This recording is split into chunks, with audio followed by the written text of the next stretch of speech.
iGlobenews brings global views. Welcome to a new episode of iGlobenews, our weekly video podcasts where we discuss world politics and current events. My name is Diana Mautner-Markov. I am editor-in-chief of iGlobenews.org, and I will be discussing with world-renowned China expert Professor Susanne Weigelin-Schwierzig. Our topic today, the future of the Greater Middle East, Türkiye, Iran, or Israel. And for the record, today is June 4th, 2026. Iran has suspended all indirect talks with the U.S. and announced it would pursue, quote, complete closure of the Strait of Hormuz, end of quote, accusing Israel of, quote, continuing crimes, quote, in Lebanon, and stating that any ceasefire breach of one front breaks the truce on all fronts. There will be no end of the war until Israel stops its attacks on Lebanon. Iran will now pursue a complete closure of the Strait of Hormuz. According to the semi-official news agency Tasmin, other fronts will be activated, including the Bab el-Mandeb Strait, which connects the Red Sea to the Gulf of Aden and the Indian Ocean. President Donald Trump, in a call on Monday, June 1st, with Netanyahu, was furious over Israel's efforts to thwart any peace effort by escalating its war on Lebanon. Trump has confirmed the call and what he said to Netanyahu, which was published on Axios. He had some very strong words for President Netanyahu. And I quote, "Are you effing crazy? You'd be in prison if it weren't for me. I'm saving your ass. Everybody hates you now. Everybody hates Israel because of this. What the F are you doing?" End of quote. Lebanon is the key issue. Needless to say, Netanyahu and his ultra-right-wing government do not want to halt the war. He wants to expand his attacks to include Beirut. Israel has become a strategic liability for Trump. Keeping the war going means no peace with Iran, which is actually what Israel wants. The House of Representatives has just passed a measure that seeks to halt President Donald Trump from taking further military action in Iran. The 215 to 208 vote, which is largely symbolic, was successful after 4 Republicans joined Democrats in a public show of disapproval of the war, which began in February. The vote was to adopt the War Powers Resolution, which requires Trump to withdraw U.S. forces or seek congressional approval for the conflict. As we all know, Congress has the right to declare war, and it has not done this. So this adds additional pressure on Trump to find a swift end to the war with Iran. So the question is, will Trump be able to stop Israel's war on Lebanon permanently? And if not, are we doomed to an endless war in the Middle East so Netanyahu can stay in power and realize his dream of a greater Israel?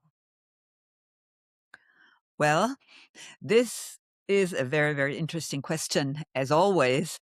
First of all, I think it is very interesting to see that the U.S. is experiencing that the White House is overestimating the U.S.'s leverage in coercing other countries, including allies, to do what the White House wishes. So in the case of the war in Ukraine, they underestimated the leverage that Ukraine has. They underestimated the leverage that Europe has in this constellation, and they have to realize that they cannot reach their aim. They tried with the Near East and thought that maybe going together with Israel against Iran, they could not only win a war, but show the world that the US was still an almighty power. But again, we realize that now, as the war is not closing to an end as much as Donald Trump would like, he sees how different interests between the aim that Israel is pursuing and the aim that the US is pursuing is becoming more and more prominent. I think at the beginning of the war, they could believe that maybe, although they have different interests, they have one aim, which is to defeat Iran. Now, the fact that they have different interests is more important than the fact that they used to have a common goal. And I think this is the very difficult situation Donald Trump is in.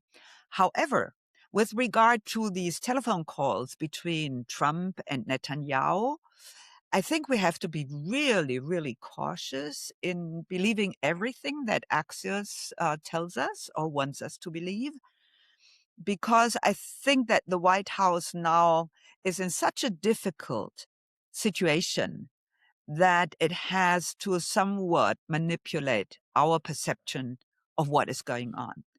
And according to my analysis, I think everybody in the House knows that they are not able to reach their military aims and their political aims. So they also know that they have to retreat from the war. Otherwise, the situation for the midterms election will be very, very difficult for them. They might lose their majority in the House, and this would imply that the House could actually make Trump undergo impeachment and all these kind of things. So the situation is very, very precarious. And for that reason, they actually know that they have to retreat from the war. But at the same time, they know that the two other actors, both Iran and Israel, are not ready to stop this war. So there's only this one solution, which is that the US walks away from the war and leaves it up to Iran and Israel to go on with their war until it comes to an end that either both sides want or one side can impose on the other. And this is very, very dangerous because in this situation, the US no longer has any kind of leverage over Israel.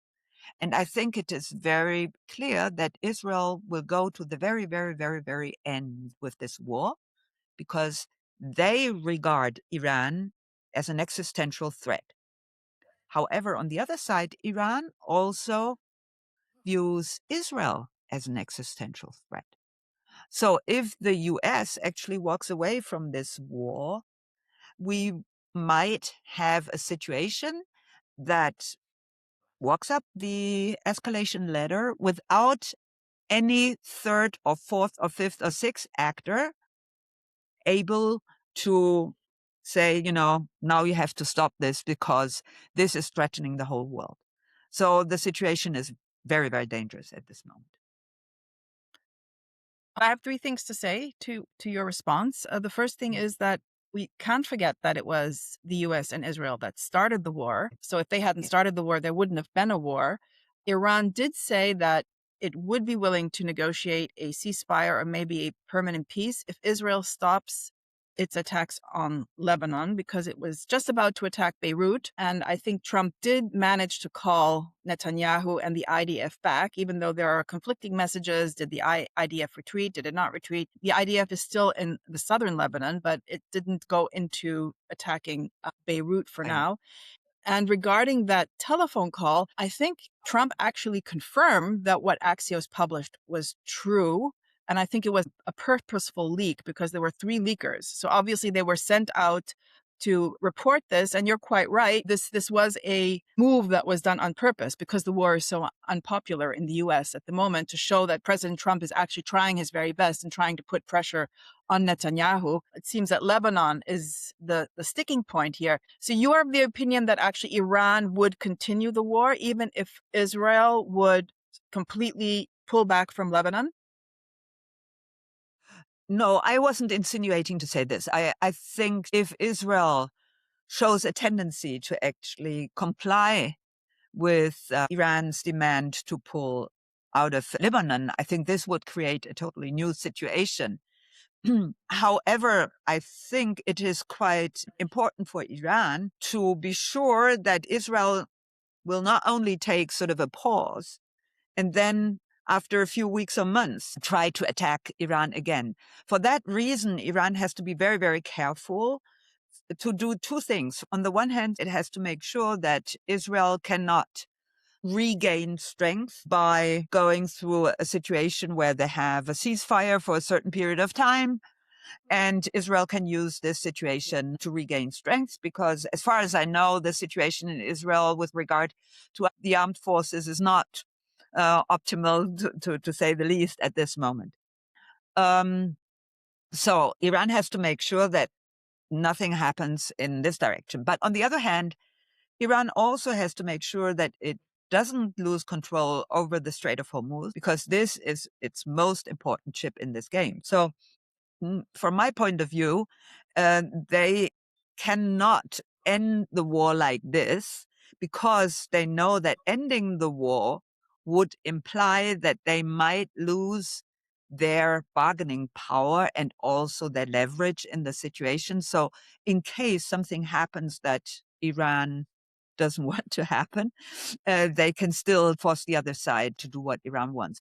Basically, I would agree with your tendency, if I understand you correctly, to say if Israel were really prepared to move out of Lebanon, then Iran wouldn't have any legitimacy to say, despite the fact that they moved out of Lebanon, we are still continuing the war. Because I think from Iran's point of view, while they think that they can go through a war of attrition for a longer time than any other of the two actors, they also know that they cannot go into a forever war without losing legitimacy for their own political regime and without going through a constant threat of regime change, because a war situation is always pregnant with the possibility of regime change. So you said the magic word, the Strait of Hormuz. Of course, President Trump does not want the dire economic situation, which was caused by Iran's closure of the Strait of Hormuz and the bombing of energy infrastructure in the Gulf states, to spiral out of control and to lead to a global economic catastrophe. Trump is under enormous pressure to shut down the war, as we heard also now from Congress. If Iran closes the Bab el-Mandeb Strait with the help of the Houthis, energy prices will soar even further and the supply of energy will shrink even more. A quarter of the world's energy and a giant chunk of Middle East exports to Europe will be blocked or gone. Bab el-Mandeb is a crucial waterway for global oil trade. Its importance has increased since Iran's effective closure and the blockade by the U.S., through which 20% of the world's oil and gas was shipped prior to the war. So if the world economy collapses as a result of Israel not stopping its war on Lebanon, which is, I think, the sticking point, as we agree, and thereby hindering any ceasefire or peace, U.S. allies in Europe and Asia will suffer even more than they're suffering now, and many Americans will suffer even more as the result of rising inflation, rising energy costs, and loss of jobs. So how will Trump increase the pressure on Israel? Can Trump control Netanyahu, or will Netanyahu become a total wild card? Do you think that Israel and its powerful lobby in the U.S. has some uncomfortable truth which it is holding over President Trump? I think the uncomfortable truth that Israel is holding is the fact that Israel has nuclear weapons. If the US actually walks away from the war, the problem is that it doesn't have any leverage over Israel anymore. And then Israel's strategy of going to the very, very end in making it impossible for Iran to become the most dominant power in this region could actually lead to the idea that maybe one needs a nuclear weapon in order to destroy Iran. This is the truth that makes Donald Trump think very deeply about his strategy, how to handle Israel. I think this is something we need to know. Officially, Israel doesn't have a nuclear weapon, but I think that everybody in the world who's knows about the situation in Israel knows that Israel does have nuclear weapons, and that this also implies that if Israel defines a situation to be an existential threat, it then has the right to use its nuclear weapons. And this, I think, is what makes the situation for Donald Trump really, really difficult.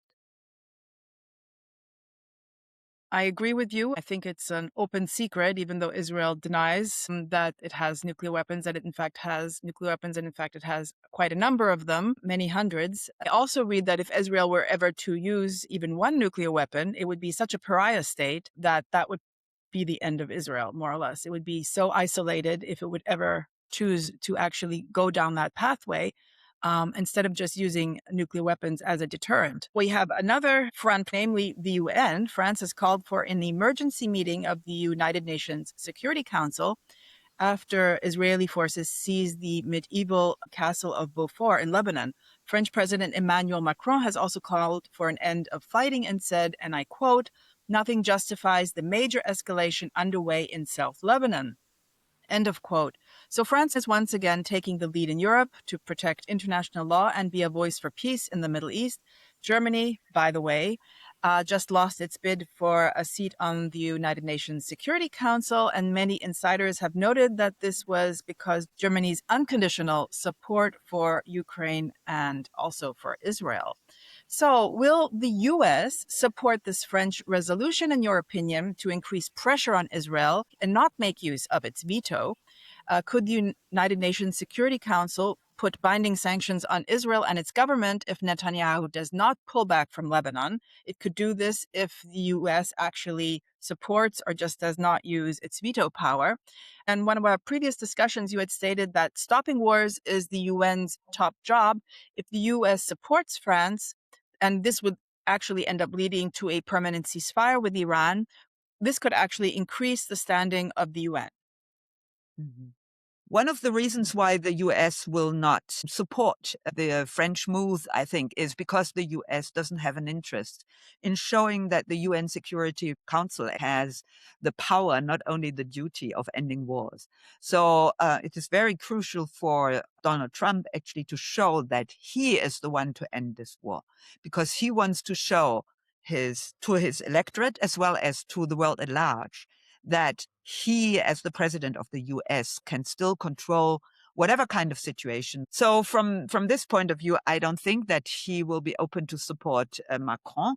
And it is quite easy to convince the world that President Macron needs to back the Lebanon government because there is this historical tie between France and Lebanon, and it's very natural that he has to say this, but he doesn't really mean it, and something like this.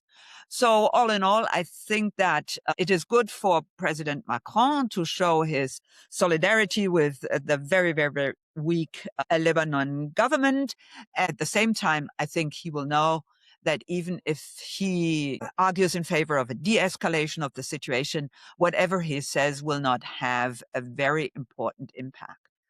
On the other hand, with regard to Germany, I think it is a little bit too easy, and I'm a little bit dubious to explain the fact that the UN did not vote in favor of Germany being a member of the Security Council is only due to its support for Israel. I think this is one way how our perception of the situation is led into a certain direction, because there is yet another very important argument, which the German government, of course, doesn't want to hear at all, which is that Chancellor Merz actually repeated several times during the last months that he thinks that Germany must take a leading role in Europe, and that Germany should have the most powerful conventional army in Europe. And I think that this is a situation that many countries, not so much in the global south, but in the vicinity of Germany, actually don't like very much. And the reason why this is not given as one reason why is because, of course, this is an argument that is used by Russia very strongly, the same way as China uses the argument that Japan is trying to take over a dominant position in East Asia and wants to be a leading power in East Asia, the way it was a leading power in the first half of the 20th century. So this argument comes from China and comes from Russia. And that's the reason why we don't read this in our mainstream media. Although I'm quite sure that there are quite a few countries around the world that cast a vote against Germany also because of this reason, and not only because of Germany's support for Israel. For example, Austria has also supported Israel, one could say unconditionally, since Gaza in October 2023. Austria will have a non-permanent seat in the UN Security Council. So by comparing the situation of these two countries, you can see that we are misled. And again, everybody in the media sort of is leading us in one direction. This argument has some kind of plausibility, and it is so strong that we forget about other reasons why countries might vote against Germany. I think that's a really good point you made. One could say that Austria is the lesser of two evils. I'm not implying Austria is evil at all, but the lesser of two because it's just not as powerful by any means like Germany is. It's not only Israel, it's also that Germany is the strongest supporter of Ukraine, or one of the strongest supporters of Ukraine in Europe. Germany wants to show in a competition between Germany, France, and the UK that it is the most powerful country in Europe. It wants to show this. So this is how the two arguments are actually linked to each other. And of course, we hear the argument that Germany is a very strong supporter, maybe the strongest supporter of Ukraine, because this goes very well with what our government actually wants to show to the world, right? And the other argument that maybe some countries are a little bit hesitant in welcoming Germany as the new leading power in Europe. There is a dissonance between what Germany wants and what people do not want. And so they don't want to have this discussed in public as much as the other arguments. I think that's a very good point you made. A combination of those two arguments is probably where the truth lies. Before we move on to the other Middle East actors, which we of course will discuss in our video podcast today, I wanted to stay with one more question with the U.S. Israeli relationship. So now there's a very, very interesting development in the U.S. Congress. The 2027 National Defense Authorization Act, or known as NDAA, is a law which is now being debated in Congress, and it is the main funding bill for the Pentagon. The administration is requesting a record-shattering, please hold your horses here, US dollars 1.5 trillion for military spending. The act covers everything. So from procurement to systems, to research, to development, to funding of the bases, to personnel strength. It just basically covers everything having to do with the US military. And of course, it's funding the US military empire throughout the world. But this bill is very interesting, and this is why I'm mentioning it here, because it has a very interesting section in it, because it wants to expand military cooperation between the United States and Israel.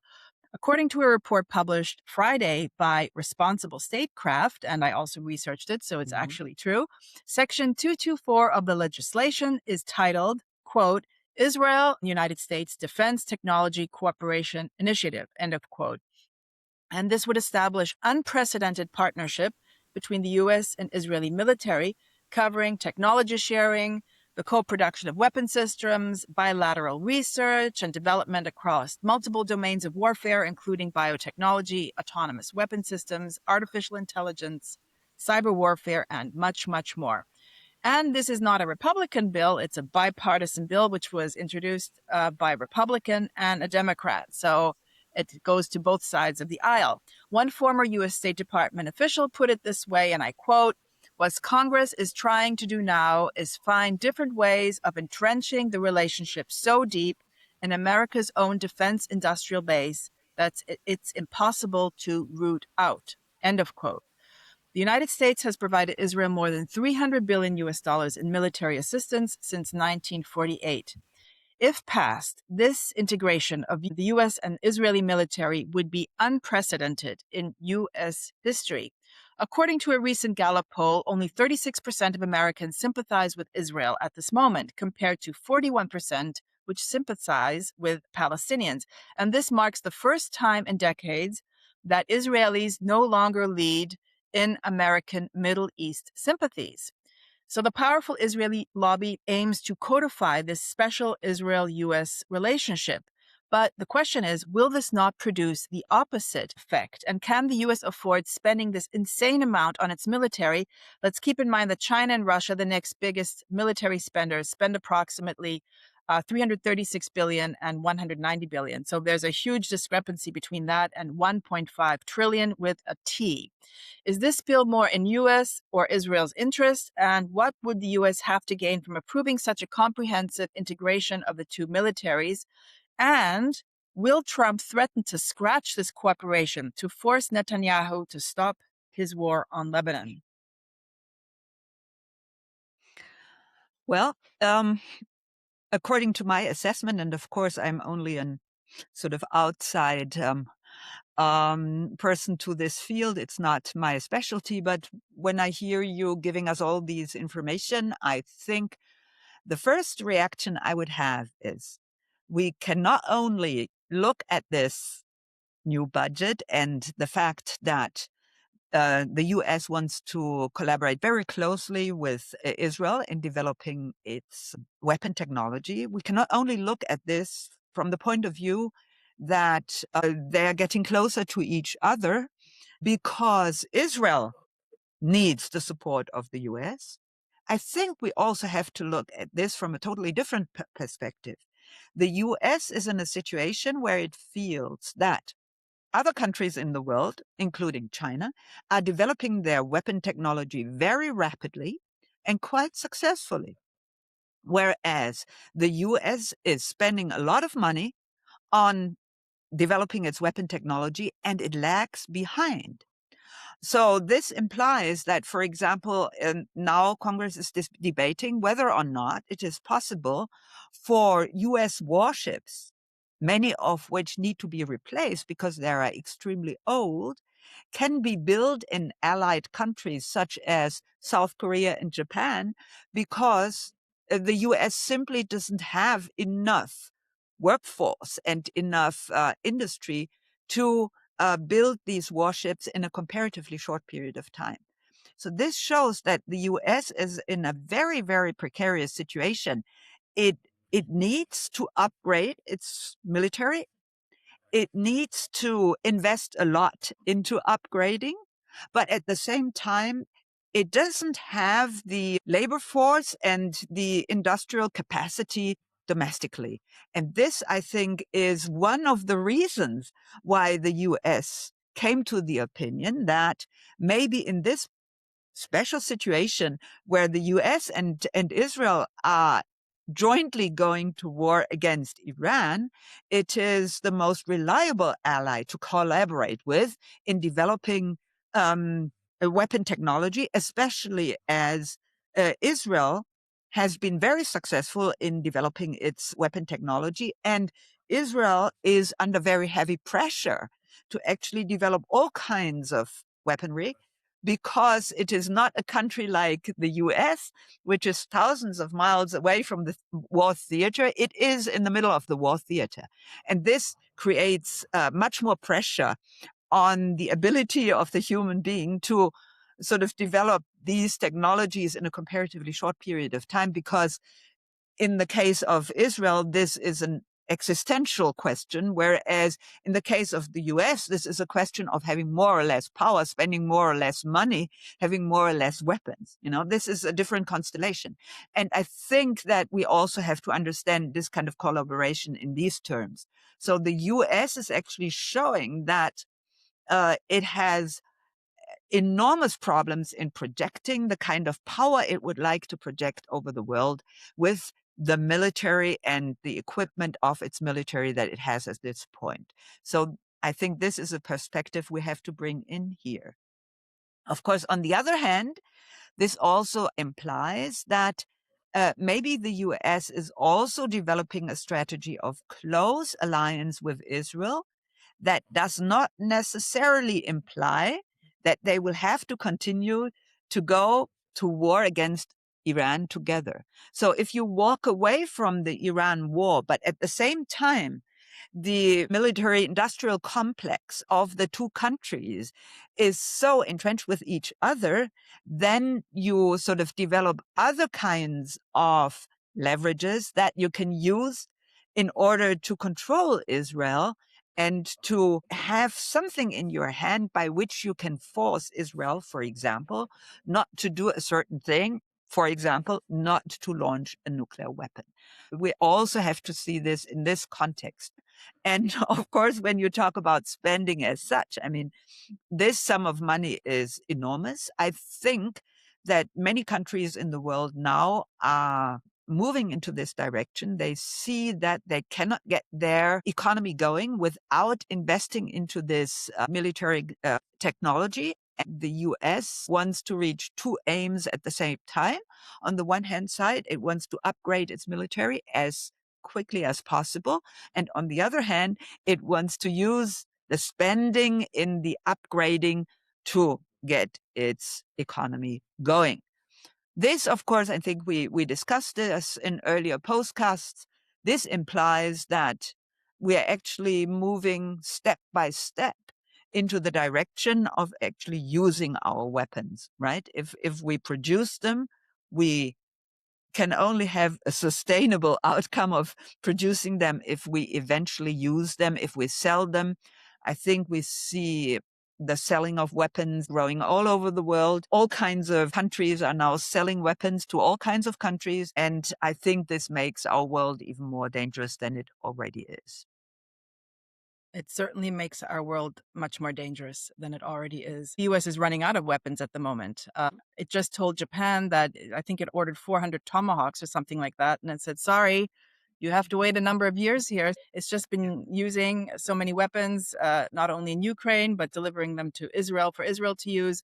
The U.S. is having a real problem with its supply shipment. And you're right, it has to do with gaining more control over Israel. But on the other hand, some would argue it gives Israel more control over the United States. And I think that's what the critics have in mind here, because I think there's always been this really strong cooperation between these two countries in many of these areas already. But this is the first time that it's being codified in this very formalistic manner. And I think it's actually quite scary, because no other country is being given so much control. And I mean, if we talk about the U.S. military, we talk about the most powerful military in the world. So it's not like the military of some smaller country, which I'm not going to mention because I don't want to insult any other military, but it's giving Israel incredible leverage here. Yeah, you're totally right. And that's why I was trying to say, we also have to add this perspective. And we have to be very careful, because I think that to a certain degree, US media are also using Israel in order to shy away from the kind of responsibility that the US actually has in pursuing all these different strategies. Yeah. You can always sit in the White House and say, oh, Israel has so much leverage and we cannot escape from the kind of things they want us to do. And, you can always come up with these arguments by putting at least a part of the blame on Israel's shoulders. On the other hand, your argument and showing correctly that, you have to see things from both sides. If you look at Ukraine at this moment, you see how the US is trying to walk away from this Ukraine war, and how then Ukraine, with the support of Europe, has more independence to actually decide to which degree they want to walk up the escalation ladder. The only way the US is now still entangled, and I think this is also true for what is going on in the Near East, is supplying the intelligence for Ukraine, for example, to identify its object of attack. The US has to walk a tightrope. What is in US interest, and how far do we go in pursuing our interest? What do we do not to lose our way to impose our interest on other countries? So let me turn my attention again back maybe to the Middle East and your attention. So before US and Israel launched its war on Iran, Trump had counted on the Abraham Accords to be a tool for peace in the Middle East. Of course, the Abraham Accords are a series of normalization agreements between Israel and several nations, which were brokered by the United States. So the signatories up to now include, of course, Israel, the UAE, Morocco, Bahrain, Sudan, which has not yet ratified the agreement, and Kazakhstan. In December 2025, Benjamin Netanyahu expanded the accords on his own initiative after Israel recognized Somaliland as an independent country, which was a highly criticized move. and Somaliland pledged to join the accord. So we'll see how that one pans out. The U.S. has left its Gulf allies to deal with Iran's retaliatory strikes more or less on their own, always supporting Israel and arming Israel, as we just discussed. Probably doesn't have enough arms to support and arm everyone there. And many are saying the Abraham Accords are in a state of deep freeze. While no participating nation has officially cut ties with Israel, the severe violence in the Middle East has halted any expansion. According to the Jerusalem Post, Israel will have a larger influence in the region among Arab states after the Iran war. But Saudi Arabia has made clear that there will be no recognition of Israel without a real path to an independent Palestinian state, a path Netanyahu has ruled out categorically. Netanyahu prefers a greater Israel, which has influence or control over a greater part of the Middle East. So do you see the Abraham Accords as dead? What role will Saudi Arabia play in a future regional security architecture? And do you agree with the statement that Israel will be more powerful among Arab nations if it achieves victory in its war against Iran? How could this be possible? Well, I think if Israel achieved victory in the war against Iran, it would definitely be the most powerful state in the region. And I think the US would not hesitate to provide the kind of assistance that Israel would need under these conditions in order to actually make its dominant position in the region sustainable.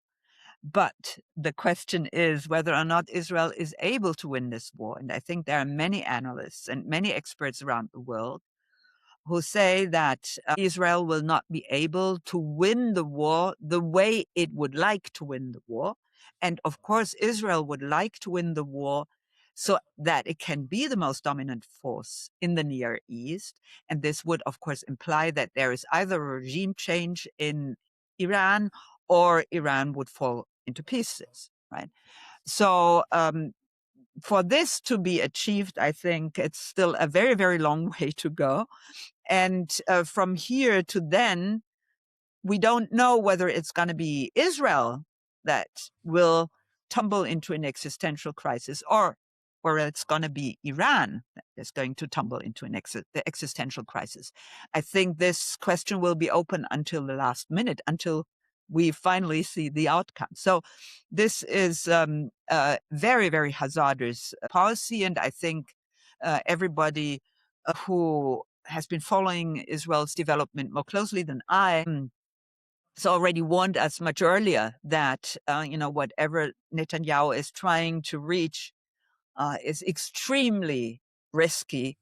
And the probability that Israel or its Prime Minister Netanyahu will reach the aim they actually want to reach, the probability is comparatively low.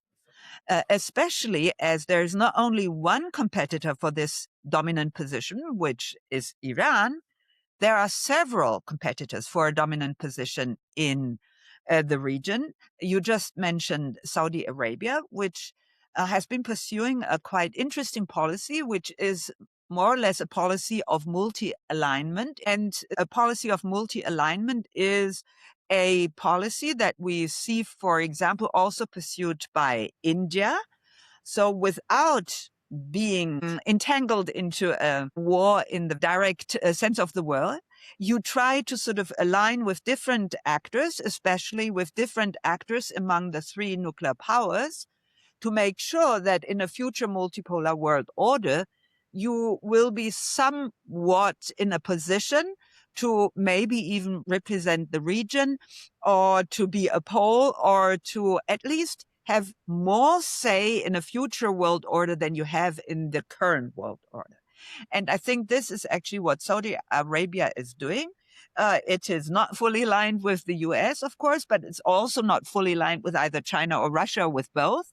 But it is making many moves that show that Saudi Arabia is not shying away from showing more closeness to Russia and China than in the past. I remember vividly when Shanghai hosted the World Exhibition in 2010, I was really astonished to see long, long queues in front of the pavilion of Saudi Arabia. And at the time, I lived with my friend in Shanghai, and I came back from the exhibition, and I told her, and I said, how come so many people are queuing up in front of this pavilion? And then she said, oh, everybody has to go there. Everybody has to go there. And I said, why? And then she sort of looked at me, and she was very astonished that I had not understood how important Saudi Arabia actually is for the world at large and for China. So this is back in 2010. I mean, 15, 16 years ago, China was already signaling to Saudi Arabia and to its population that Saudi Arabia is a very, very important player in the region. Saudi Arabia, just as much as Turkey, is now sort of watching the scene. And for both of these competitors, the situation is quite positive because the war is going to achieve something, which is that both Iran and Israel will lose in military power, which makes it possible for Turkey and Saudi Arabia to watch how their competitors are getting weaker while they can get a little bit stronger. Of course, Saudi Arabia, everybody has to know, is a very vulnerable country because it's a country in the middle of a desert. And this implies that if the war goes on and if Iran feels that they need to do this, they can actually attack Saudi Arabia's water supply system.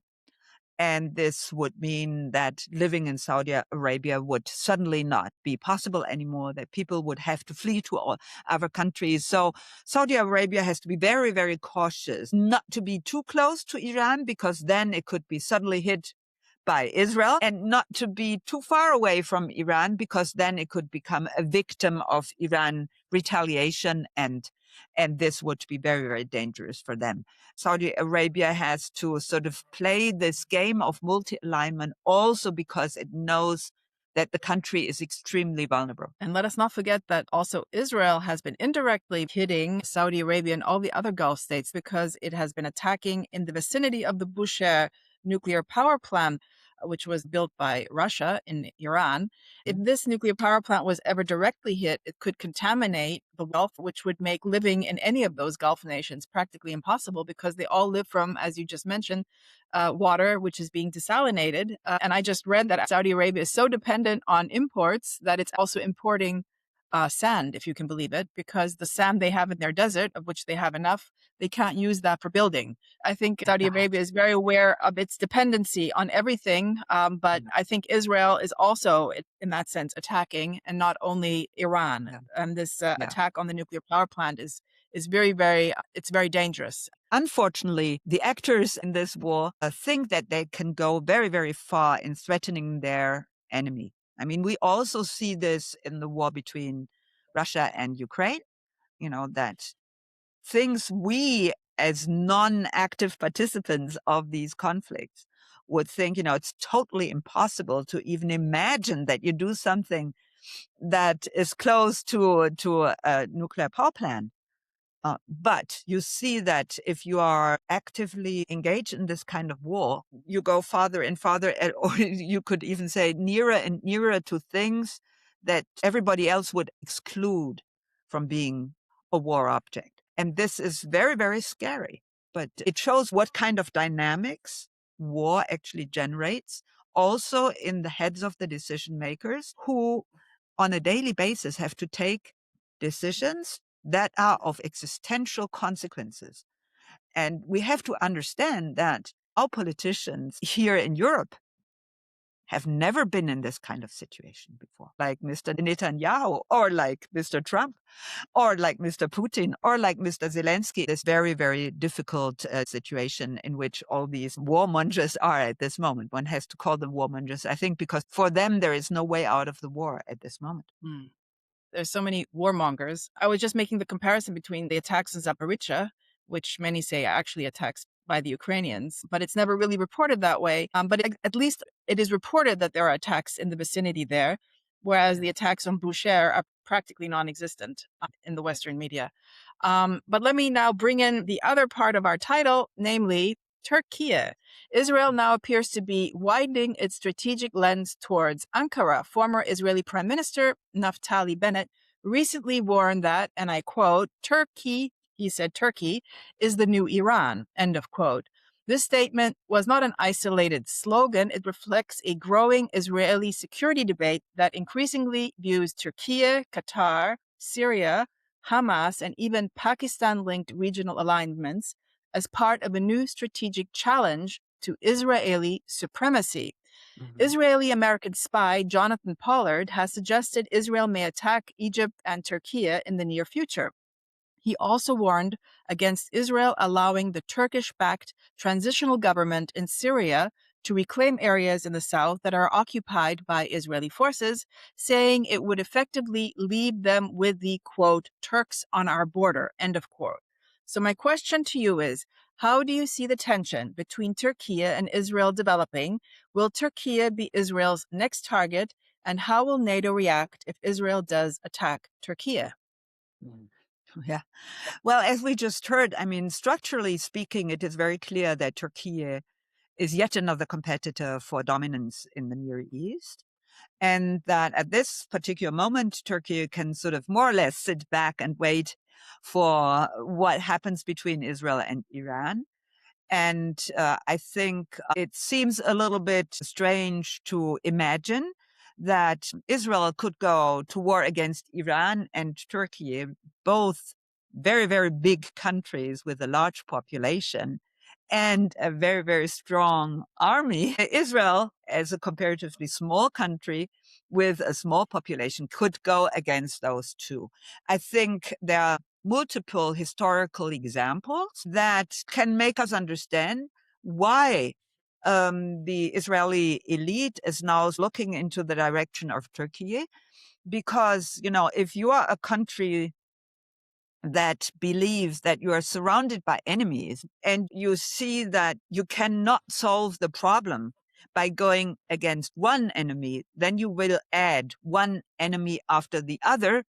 And as we know, for example, from World War II and the most important actors in World War II, we see that they actually entered this logic, right? We first go into one country, then we realize, okay, problem not solved. Next country, problem not solved. Next country, problem not solved, right? And the more you go into these more and more countries, you look at Japan, which in comparison to continental China, of course, was also a comparatively small country with a comparatively small population, right? But they added one country after the other. Logically, everything made sense. But militarily, you come to the point where you overstretch. And it is always the overstretch problem that finally brings about defeat for countries that follow this logic. You know, and I think it is very, very dangerous for Israel and its population to have a leadership that seems to be more pronouncedly entering this kind of dynamic. You know, we are not really successful here. We are not really successful there. We're not really successful there. I'm speaking about Iran. I'm speaking about Gaza. I'm speaking about Lebanon. So rather than thinking about, you know, what can we do to make the best out of this precarious situation, they actually don't go for, okay, let's close down some of these wars, or let's close down some of these war theaters, or how can we align with a maybe strategic enemy in a situation where we need this alliance in order to weaken a country that my enemy also doesn't like, right? So, you know, actually you can always build alliances in order to fight against a common enemy, even if the alliance is with a strategic enemy. Look, for example, at the US.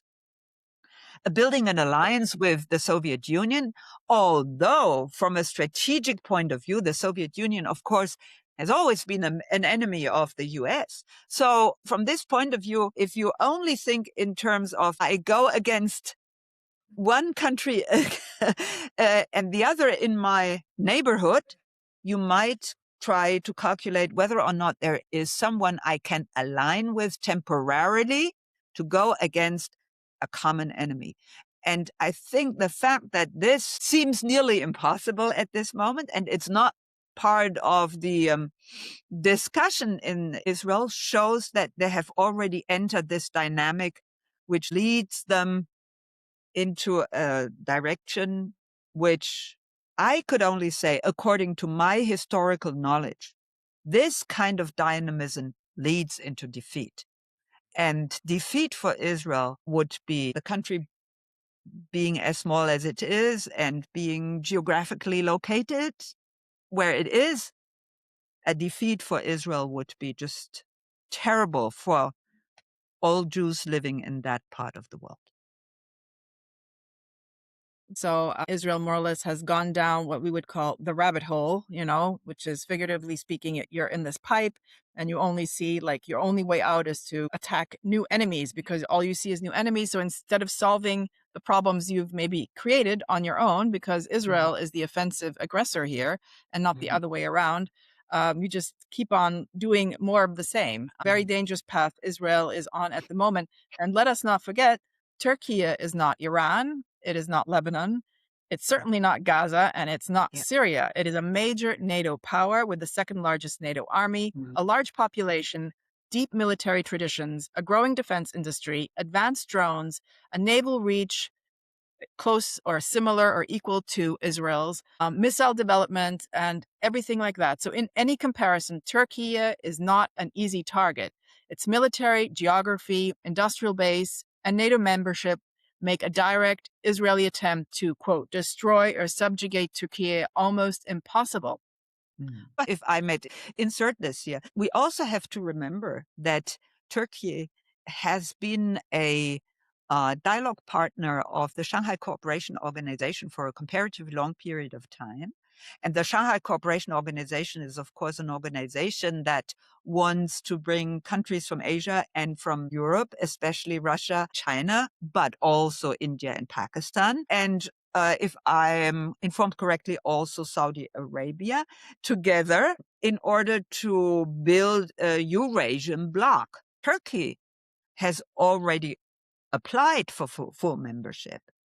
It has not yet been accepted as a full member because, of course, the major powers in this constellation, which are Russia and China, and to a certain degree India, they know very well that if they accept Turkey, this is going to be a really, really big issue because then they would suddenly have a NATO country among their members, right?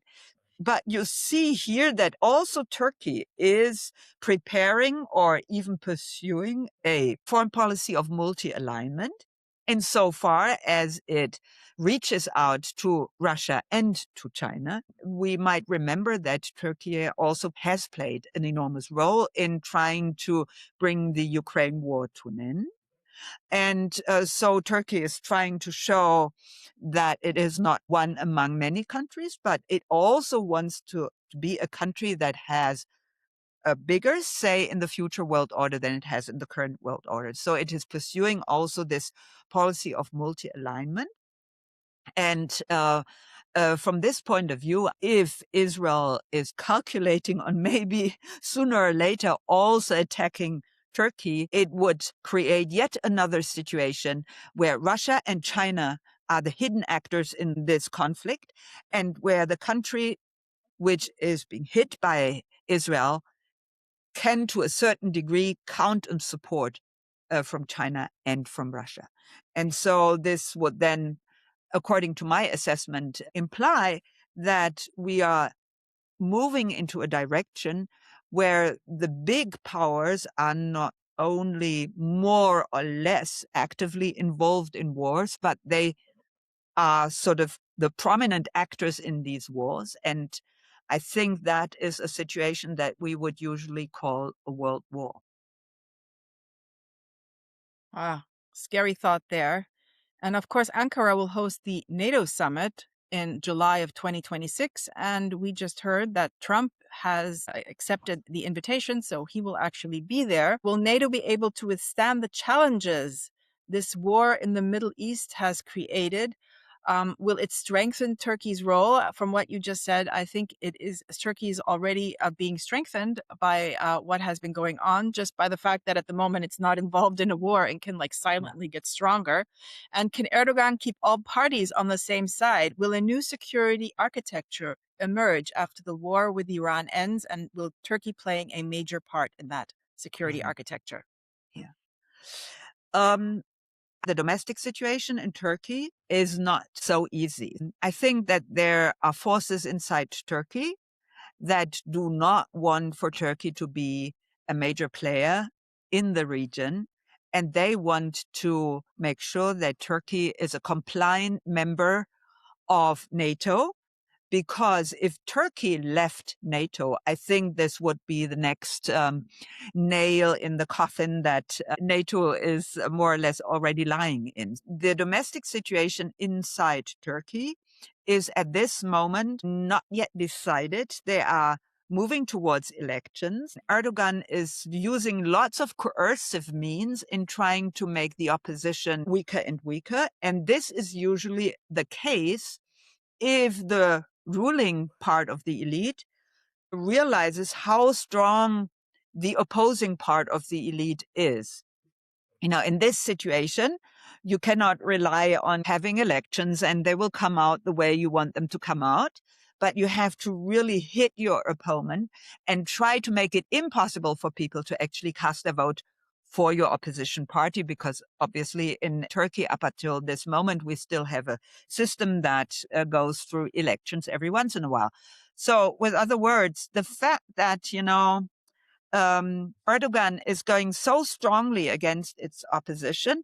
And on the other hand, the fact that I think Western mainstream media is much more in support of the opposition than in support of Erdogan shows us that the elections might bring about a new constellation that would actually have a major impact on the sustainability of NATO and on the question whether or not Turkey is one of the competitors for dominance in the Near East. So I think at this particular moment, although Erdogan is trying very hard to suppress the opposition, I'm not so sure whether he will finally manage and go through yet another tenure of being president of Turkey. I think the whole situation will be very much decided by the next elections, because before the elections, I don't think that Erdogan can make a major move.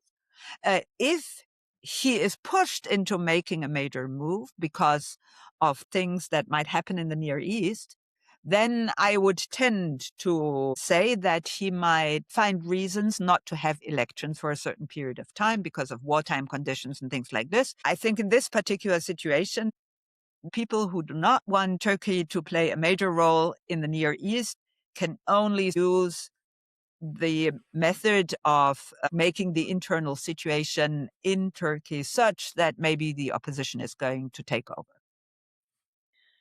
And in fact, there has been a secret plan, which was recently uncovered, regarding a plot between the US and Israel involving arming of Kurdish groups to topple the Tehran government. The New York Times actually uncovered and exposed this covert initiative devised by Israel with tacit US support and approval to overthrow the Iranian regime with Kurdish help and install a former Iranian prime minister, namely Ahmadinejad. So Turkey thwarted that plan after it found out about it. And of course, many of the opposition leaders, which have now been persecuted and maybe even put in jail, are Kurdish leaders. What role have the Kurds played in this triangle, US, Turkey, Iran? And does Israel want to destabilize Turkey by supporting Kurdish militant groups? Will the Kurds be successful in playing one side against the other? Will they, in your opinion, be able to claim their own territory? This, of course, presupposes that Iran will fall apart, that Israel will win the war, and that Iran will lose the war. What is your opinion? I think Israel's original plan was decapitation. So if this plan does not lead to success, then we have a second plan. And the second plan is actually to make Iran fall apart. So because Iran is a multi-ethnic country, and because there are certain ethnicities living on Iranian soil that not only live on Iranian soil, but also in other countries, among them very prominently, of course, the Kurdish people, then you must make preparations to find some people among the Kurdish that need to align with Israel in order to reach their aim, which, of course, is an independent Kurdish state. From that point of view, I think it's very logical for Israel to make preparations for different options. If you go for the option that you need to make Iran implode, fall into pieces, then you need to identify the ethnicity that is most apt at helping you to fulfill this aim. And as the Kurdish people are very well organized, of course, they're also very, very well situated in different countries in the Near East, including, of course, Syria. They have their experience because they participated in military conflicts. They have a very high level of identity between the overall Kurdish population and the more radical forces that don't shy away from pursuing military conflicts. So I think the Kurdish are quite well sort of prepared to be identified by the Israeli to be the group they need to work with. And this is also true because the Kurdish people also have experiences in running their own sort of governments. They have military experience. They have governance experience. They also have money. And so they are just a perfect group to rely on. But on the other hand, we also see that the leadership, the Kurdish elite, the Kurdish leadership has not reached a consensus that they would go so far as to support Israel in going, for example, against Turkey and trying to destabilize the situation in Turkey. On the other hand, when we see the kind of policies that the Turkish government has been pursuing during the last months vis-à-vis the Kurdish opposition party, one sees that the situation shows how much Erdogan is under pressure. So he actually tried to be more benevolent and more cooperative with the Kurdish population and their organizations in Turkey. But if I'm informed correctly, I think he has changed policies just recently because he is aware of the possibility of Israel actually trying to align with the Kurdish leadership against the Turkish government.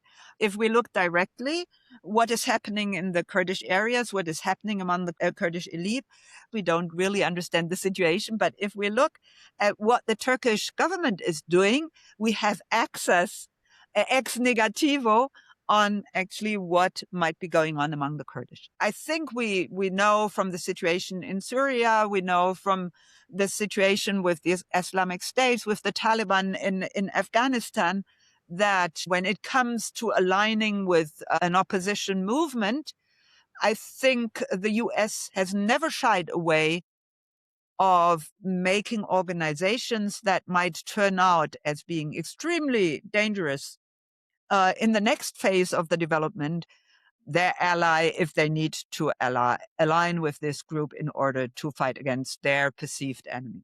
Yeah. So I wouldn't be astonished to see developments in this direction. I have another interesting angle to approach this Turkey-Israel relationship with. So Turkey does not produce or sell its own oil to Israel, but it serves as a critical transit hub, facilitating roughly 40% of Israel's total crude oil consumption. The oil originates in Azerbaijan and is pumped through the Baku-Tbilisi-Ceyhan pipeline to Turkey's Mediterranean port in Ceyhan, and from where it is shipped to Israel. So Erdogan has called Netanyahu a tyrant. He's, of course, strongly criticized Israel's genocidal war in Gaza and what it's doing in the West Bank, dispossessing all the Palestinians there. So outspokenly, very anti-Netanyahu. Turkey has actively supported international legal actions against Israel. Ankara backed South Africa's case at the ICJ.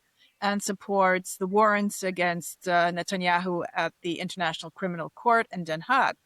So if Erdogan is really so anti-Israel and anti-Netanyahu, why does Erdogan just not cut this oil transit, or is all his words just rhetoric? As we have seen in Ukraine, it's possible to cut transit of energy through pipelines running through your country. So what would happen if Israel actually does not receive this flow of energy if Erdogan does cut off the flow of energy? Mhm. Well, I think Erdogan is a very intelligent leader of his country. And he, of course, will hold this card in his hand as long as possible. Israel knows that there is the threat that Turkey will no longer allow for it to be provided with crude oil. At the same time, it might start to diversify, but it will not be so easy for Israel in the given situation to diversify its sources for crude oil. Israel knows that this is a very big vulnerability on its side. And of course, Erdogan also knows that he holds a card in his hand just in case he has to walk up the escalation ladder in his relationship with Israel. At this moment, I think it is very preferable for Turkey to watch how Israel is fighting against Iran.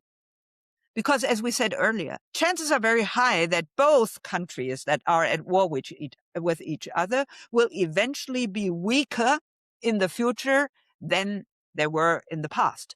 So this is actually not such a very bad situation for Turkey. And for that reason, I think he will hold this card in his hand as long as possible. And this implies that if he will finally play this card, it will be disastrous for Israel. So we'll see when he plays that card. Looking to the future of the Middle East, countries such as Egypt, we already mentioned Turkey and Pakistan, increasingly recognize that the erosion of regional order could ultimately threaten their own security and strategic autonomy if the balance of power continues to shift towards Israeli military dominance in the Middle East. Egypt, for its part, has maintained relations and a peace treaty with Israel since 1979, following a series of wars between the two countries. And Egypt has notably kept a very low profile in this current war between Israel, US, and Iran. And it tried to mediate and did mediate the last ceasefire, which has just been taken off the table. So if Iran blocks the Bab el Mandeb Strait and therefore access to the Red Sea, this would cut into the revenues that Egypt collects through the Suez Canal. So at what point do you think Egypt will become more active?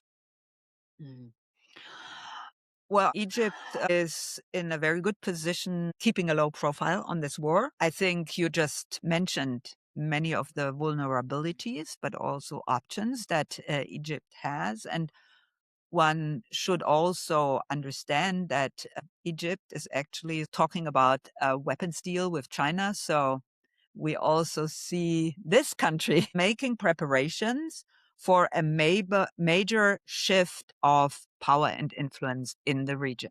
Yeah. So I think maybe from a European perspective, we think that this is totally inconceivable, but it is very interesting to see how, actors in the region are already making preparations for the next phase of the development.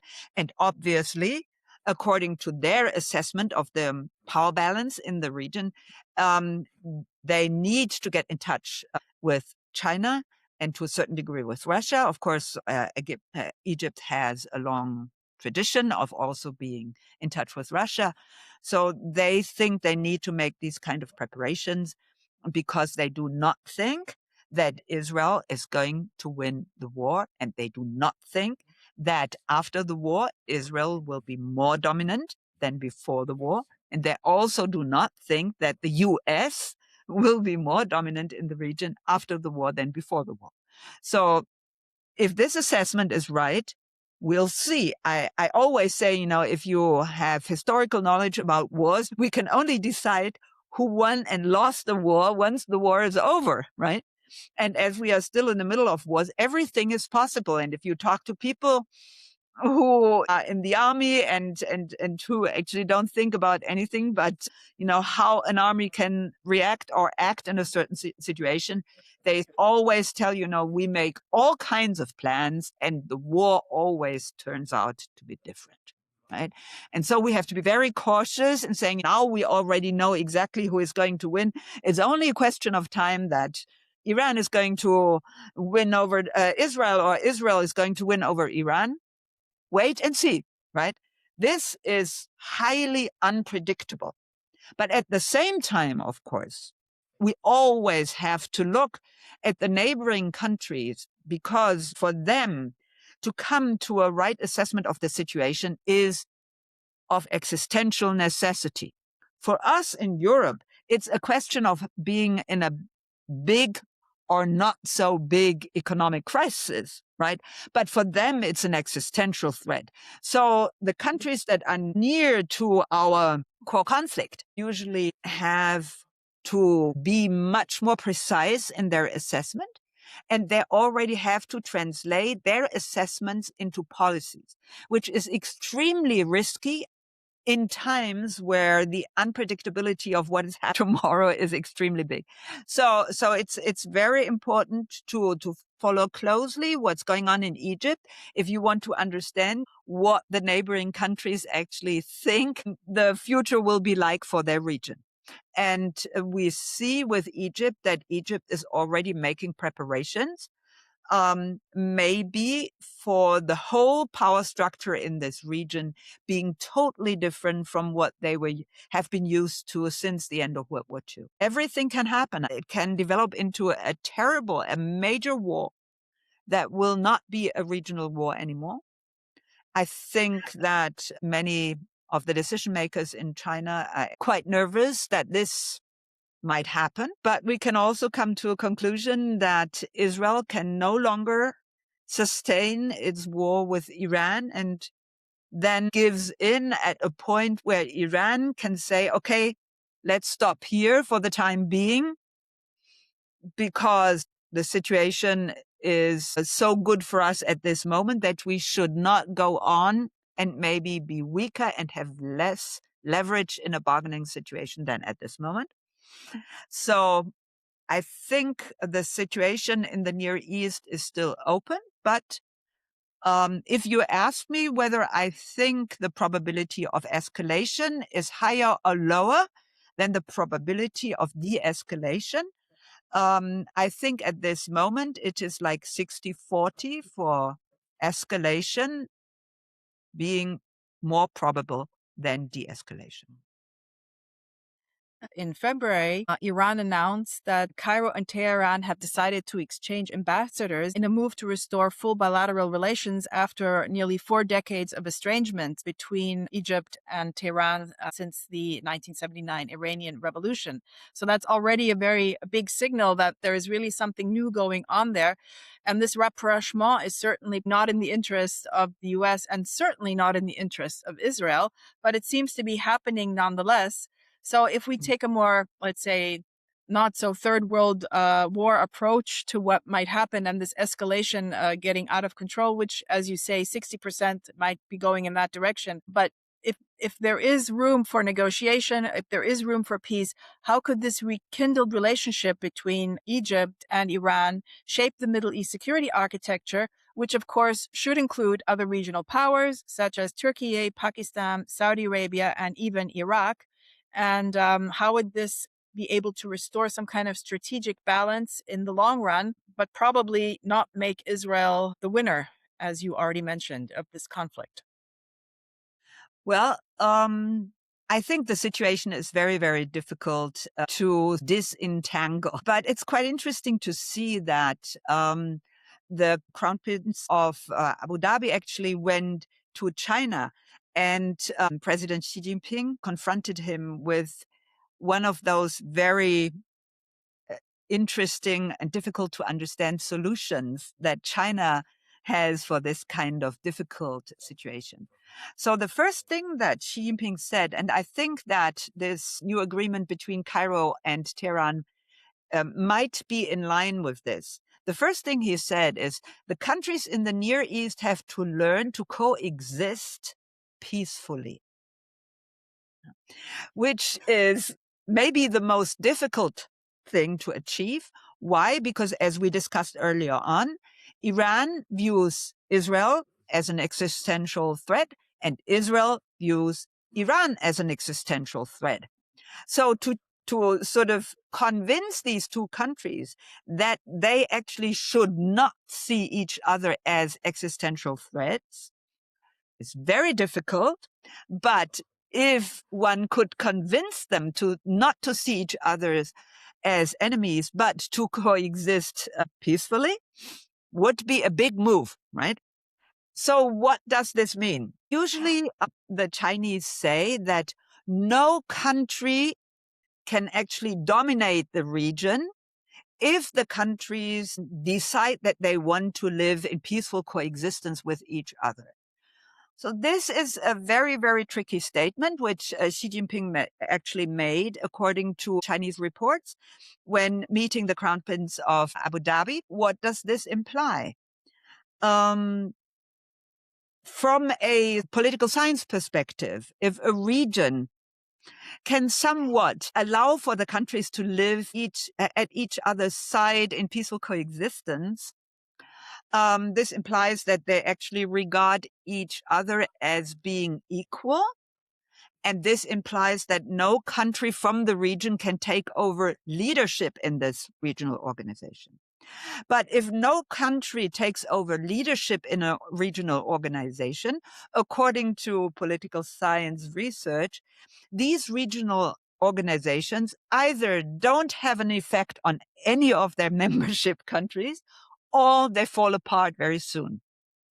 So this means that very often, like for example, in the case of the EU, where all membership countries are actually equal, and there don't seem to be a hierarchy among the different membership countries, for a long period of time, the US actually was the hidden hegemon, not part of the organization, but pulling strings from behind. So this situation was very good for Europe because the US was pulling strings from behind, and the countries could tell the European population that all countries in Europe are equal, right? So this tells us if we have an external actor taking over a leadership position in the region, then the region can live in coexistence for all countries to looking at each other as being equal, you know. However, as we know that this region is divided, it would be extremely difficult to see one of the external powers, which would maybe be one of those nuclear powers we always talk about, take over leadership, because this would mean, for example, if the US took over leadership in the region, it would push Israel and everybody who wants to be aligned with Israel more strongly than Iran and Turkey and Saudi Arabia, right? It doesn't work. So maybe we need all three nuclear powers to sort of act as a hierarchy here in this region, so that, you would have certain countries going with China and Russia, other countries going with the US, and then a number of countries filling sort of the gap in between, sometimes moving to the US side and sometimes moving to the Chinese and Russian side. This is maybe a solution. And you know why I come up with this solution? Not because Xi Jinping told the Crown Prince of Abu Dhabi that this would be the solution. He would never say anything like this. But I just recently wrote an academic paper about the Shanghai Cooperation Organization. And I said, when we look at this Shanghai Cooperation Organization, we can understand a little bit how China, Russia, and to a certain extent India view the future of our world order. And it's not egalitarian. It's actually a world order that is organized according to different levels of hierarchy.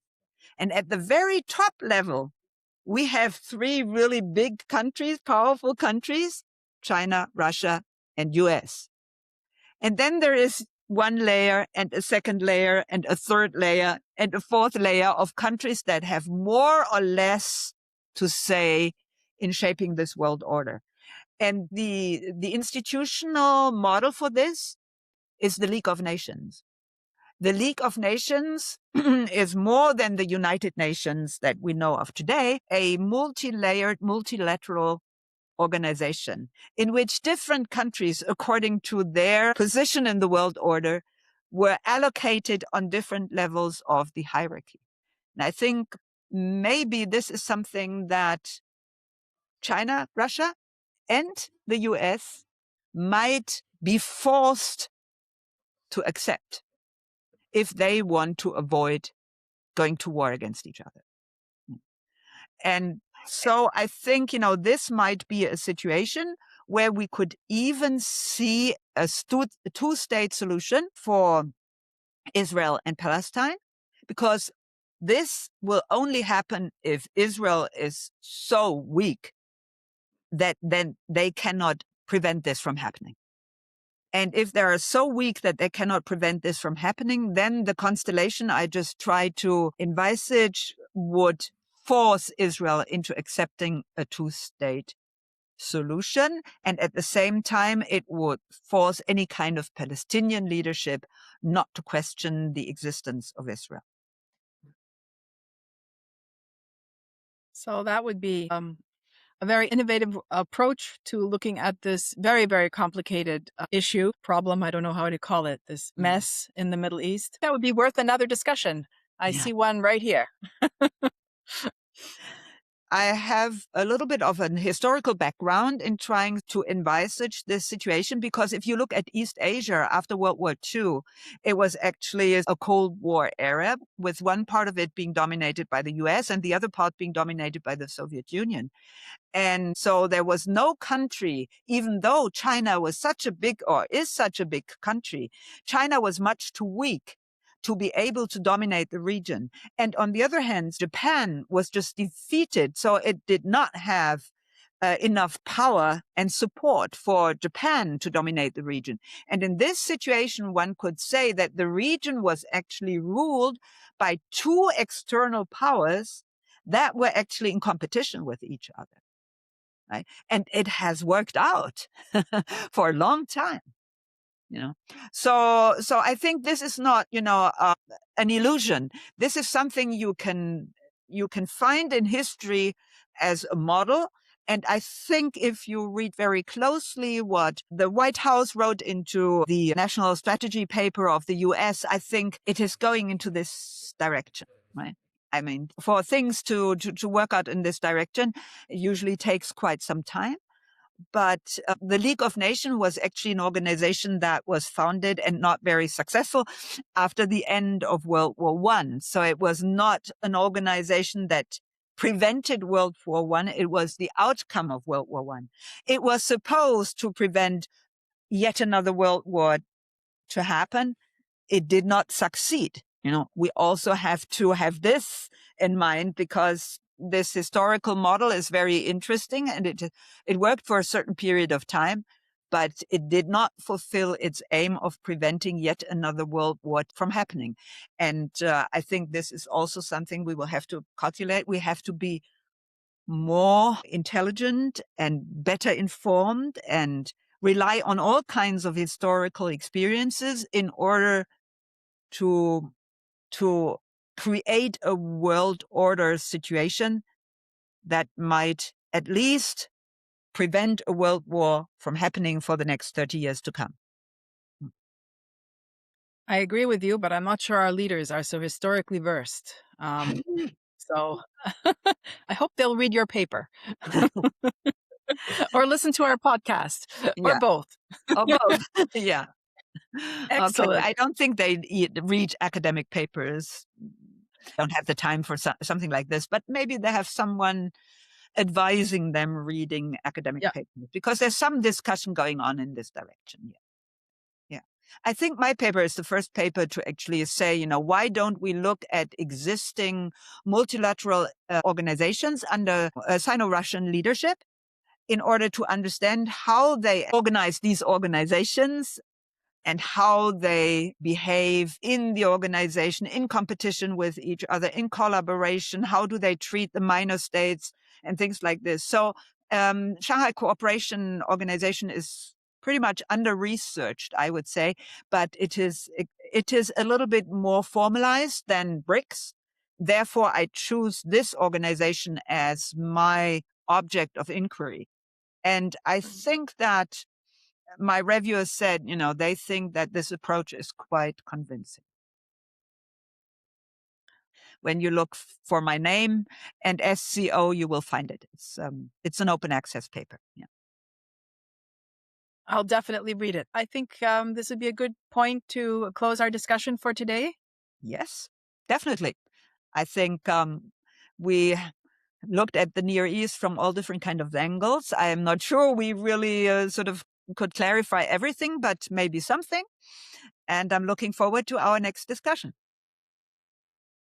I am also very much looking forward. Thank you for tuning in to another iGlobeViews session. And please remember to like, follow, and subscribe. Bye-bye. Bye-bye.